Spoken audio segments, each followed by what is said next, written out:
masuk ke limit fungsi trigonometri. Tetapi sebelum kita lihat tentang limit fungsi trigonometri, kita harus mengingat kembali bagaimana dikatakan dengan definisi limit yang sudah kita pelajari di kelas 11. Kita ulangi lagi bahwa limit dari fungsi fx di mana x itu mendekati a itu sama nanti dengan L. Itu artinya jika x mendekati a tetapi tidak sama dengan a, maka nilai fungsi fx itu mendekati L. Inilah definisi limit yang sudah kita pelajari kemarin di kelas 11. Sekarang untuk mendukung kita juga belajar di limit fungsi trigonometri, kita ulangi lagi tentang teorema limit fungsi aljabar yang akan berlaku juga nanti pada fungsi trigonometri. Kita ulangi, jika n bilangan asli, k suatu konstanta, serta f dan g fungsi yang memiliki limit di x sama dengan c, maka yang pertama, limit k di mana x mendekati c itu nanti hasilnya sama dengan k. Yang kedua, limit x di mana x mendekati c itu sama dengan c itu sendiri.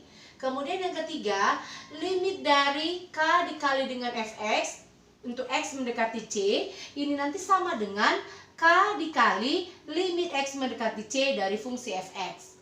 Kemudian yang nomor 4, limit x mendekati c dari fungsi fx ditambah gx sama saja nanti nilainya dengan limit x mendekati c dari fungsi fx ditambah dengan limit x mendekati c dari fungsi gx. Kemudian yang kelima, limit x mendekati c dari fx dikurangi dengan gx ini sama nanti nilainya dengan limit x mendekati c dari fungsi fx dikurangkan lagi dengan limit x mendekati c dari fungsi gx.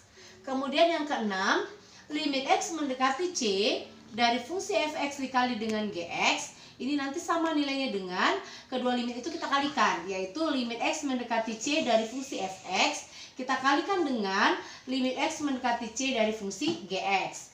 Kemudian yang ketujuh, limit x mendekati c dari fungsi fx per gx sama nanti nilainya dengan limit x mendekati c dari fungsi fx dibagi dengan limit x mendekati c dari fungsi gx dengan catatan limit x mendekati c dari fungsi gx itu tidak sama dengan 0. Baru yang kedelapan, limit x mendekati c dari fungsi fx dipangkatkan dengan n sama saja nanti hasilnya dengan limit x mendekati c dari fungsi fx itu sendiri dipangkatkan dengan n.